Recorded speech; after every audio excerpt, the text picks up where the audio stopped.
day was clear. Most days in Yemen were. I sat on my flat roof overlooking the village. The school where I taught English was about a mile below, clearly visible in the valley. Up on the roof was my place of solitude.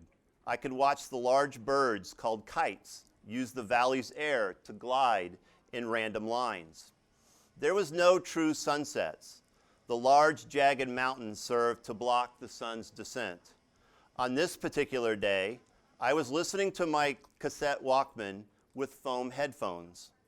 From my right, the neighbor kids had scrambled up on the roof. It was ritual. They had spotted me before dinner. Ahlam ate in her blue dress, Muhammad in his child robe, and Ahmed in his underwear. Ahlam, her name means dreams, had this gravelly voice and was quick to talk. We conversed in Arabic as her brothers moved about the flat roof and play. She would tell me about her day, about what her mom was cooking. I could smell the aroma of selta, a thick stew, escaping from the house. It was always a prelude to access to my headphones.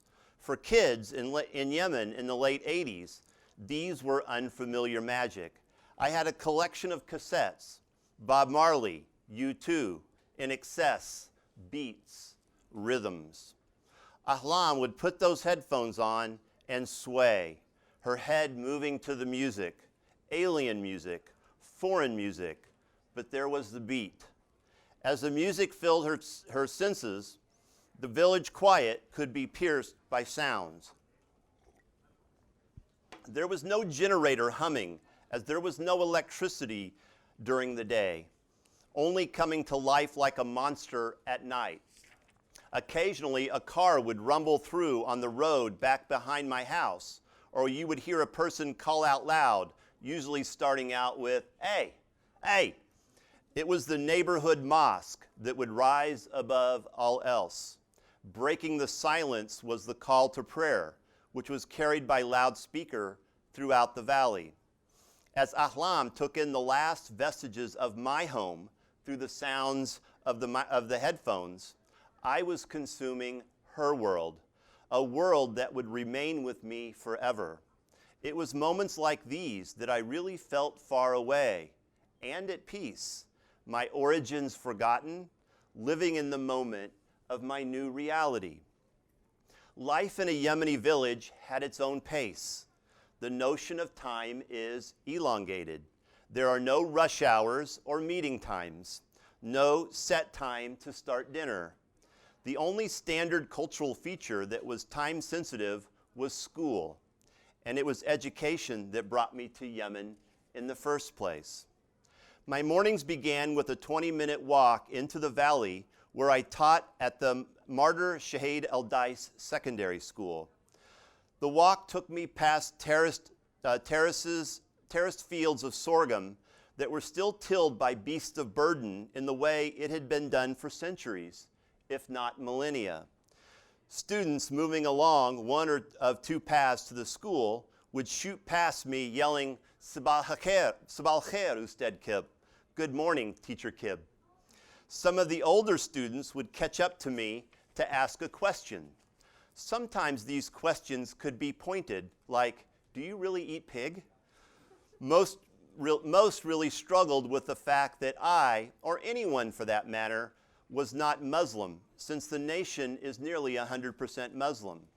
Other times, they asked more mundane questions that involved something they were learning in English class. Always, despite some of the culturally distinguishing questions, they were respectful and curious. I was the first Westerner they had ever met, so they weren't about to waste it. Once down at school, all of the students would gather on the dirt soccer pitch and say the national anthem followed by a Quranic reading. The other teachers would often look at me during the reading as if to try to see if I was annoyed or interested. Living in such an environment required diplomacy at almost every turn. If I stopped outside the school for any reason, students would gather, first in twos and threes, and then in clusters until the headmaster would come over and shoo them all away. Teachers were in short supply in Yemen.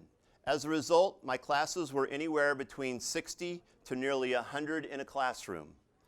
There were benches in my classroom, but no desks. Students came from miles around to go to school. It amazed me how determined they were to get an education.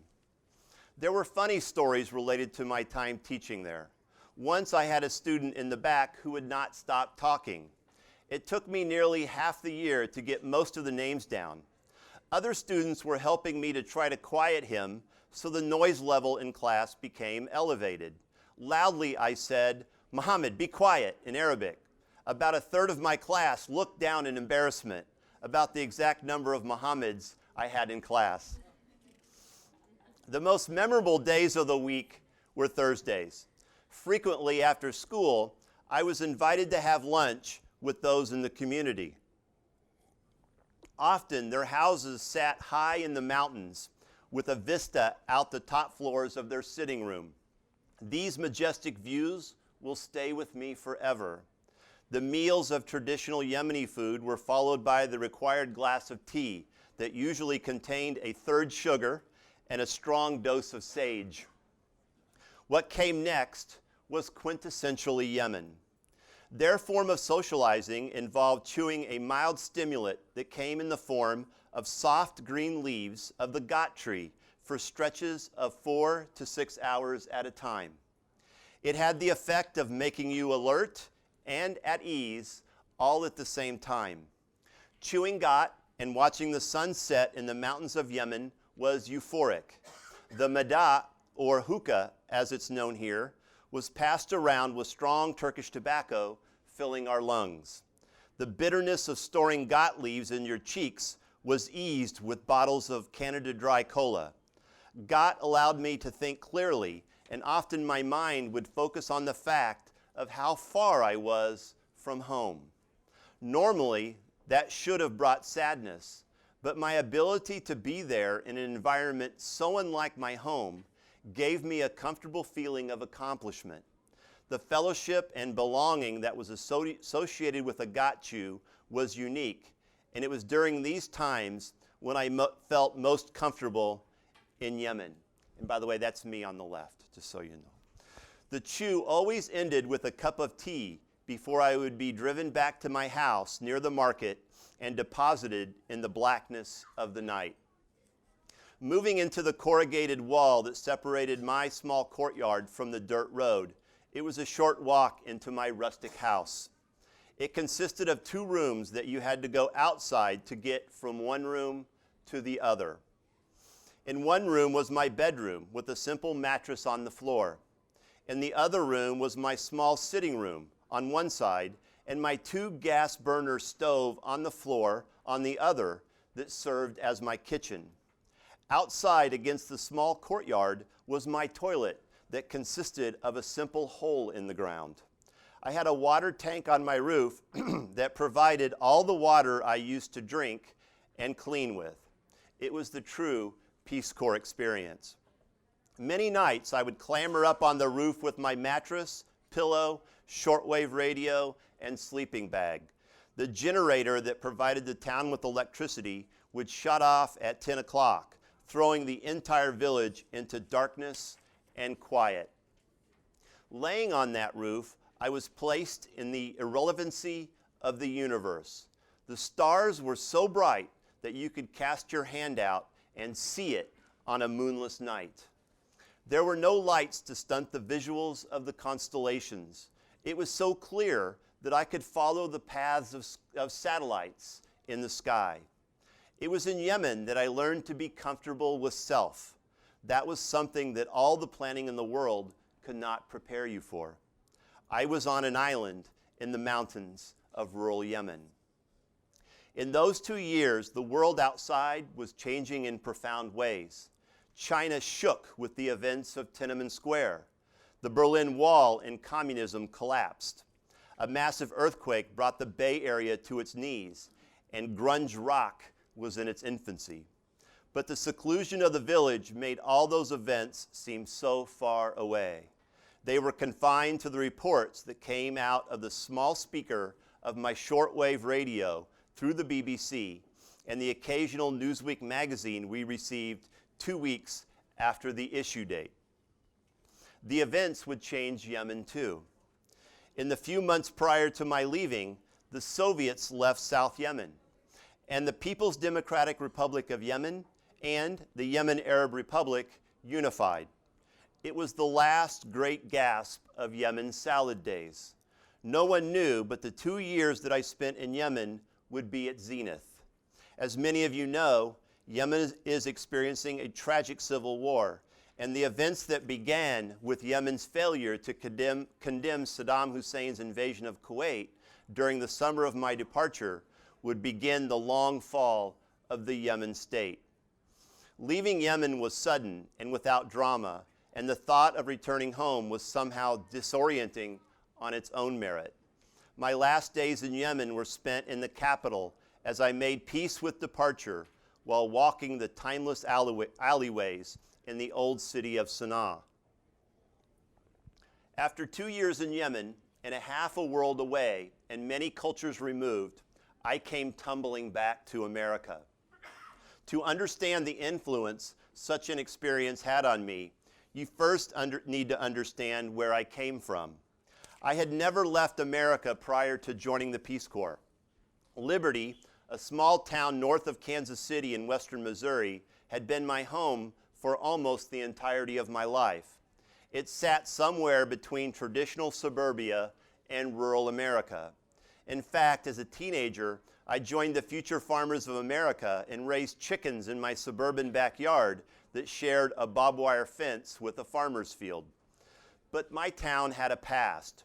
During the Bleeding Kansas period prior to the Civil War, members of my community frequently crossed the border into Kansas to vote to extend slavery there.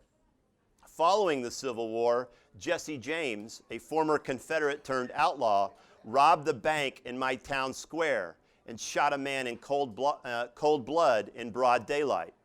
Despite being a killer, local residents considered him a latter-day Robin Hood and protected him from the law before he was finally gunned down. At the age of 5, I attended Garrison Elementary School that just a few short years prior had been an all-black school during Liberty's long period of Jim Crow segregation. When I went to high school, I had one lone black instructor that was marginalized. I took sociology with him, and it was one of the few times in my life that I learned about systemic racism. We had one Jewish student in my school and no more than 10 African American students. I remember hearing about a group of white boys in high school boasting about going to beat up black kids in the only place where blacks could live in town. Even into the 1980s, redlining, the prevention of minorities from moving into most neighborhoods, was in full bloom in Liberty, Missouri. The use of the N-word was ubiquitous. My best friend used it to get laughs, not at people, but certainly about people. When we were teenagers, he and I dressed up as Civil War generals, he as Robert E. Lee and me as General Grant. It was no accident. My present collided with my past. I came home from the experience confused and isolated. The first night back in my room, I got up in the middle of the night and turned on the light from the wall switch simply because I could. Everyday things now had relevance. Meeting up with those that I left, I had so many stories, but found few wanted to listen. I wanted to share with them my newfound appreciation for others far beyond my community, generous, family-oriented, welcoming people. But this had no relevance among those I had known a lifetime. I remember one party in particular. It was soon after returning home. The stereo played classic rock at a medium level, and there was a lot of alcohol. I sat on a sofa, and sitting 2 people away was a guy in khaki fatigues, holdover from his time in the first Gulf War, as it turned out. He began to talk about his time in the conflict and referred to those on the other side as sand jockeys and several other racialized terms. I listened for a time and remember asking him, "How much time did you spend with Arabs there?" The question jolted him from his cockiness. I remember him responding about he didn't want to spend time with Arabs. The friend that asked me to the party knew what was coming next as he looked down. I began to explain my experience in Yemen. He had been drinking, and he started to talk about he would never do that, and he became more belligerent. I lit into him with the frustration of no one understanding completely my experience. We almost came to blows. It was a struggle that the entire country has been fighting for some time now. Coming home was a hard landing for me. I could no longer identify with many of the friends I grew up with. Over time, some defriended me on Facebook for my views. So much of me had changed that home and the general sentiments that remained there were no longer comfortable. The title of Thomas Wolfe's famous novel seemed apropos, You Can't Go Home Again. But then I moved here. I did not know that there was a large population of Arab Americans in this region when I took the job. My time in the southwest suburbs of Chicago has provided a kind of bridge. Some of my Arabic language returned. I had completed my master's in Middle Eastern Studies shortly after arriving. In so many ways, I had, in essence, returned home by coming to Moraine. It is a place where my experience of my two pasts intersect. This is not a cautionary tale. It is one born out of a unique experience of cultural connectivity. I am better for having the experience in Liberty and in Yemen. What I failed to discuss is that those in Yemen were in cultural isolation also. The challenges of being the only non-Arab taught me about being a minority. In some ways, I could see the community in Liberty and in my village were similar in many ways. Only the moving player was me. I had experienced being an outsider and an insider. I now can relate to both and know how to make an outsider feel comfortable. Now, when I go back to Liberty, I do not need a GPS. All of the spaces are familiar. In Chicago, I am always using my GPS. Despite that, it is when I walk down these halls and greet all of my friends, especially the growing number of Yemeni American students that call Moraine home, that I do not need to navigate the unknown. It is here that I have come home again. For those in the audience that share my story, those who began their lives in another country and now find themselves here, we understand each other. You and I are alike in so many ways. As you sit and listen to me talk, America has changed you in profound ways, just like Yemen has changed me in ways that only you can understand. Thank you.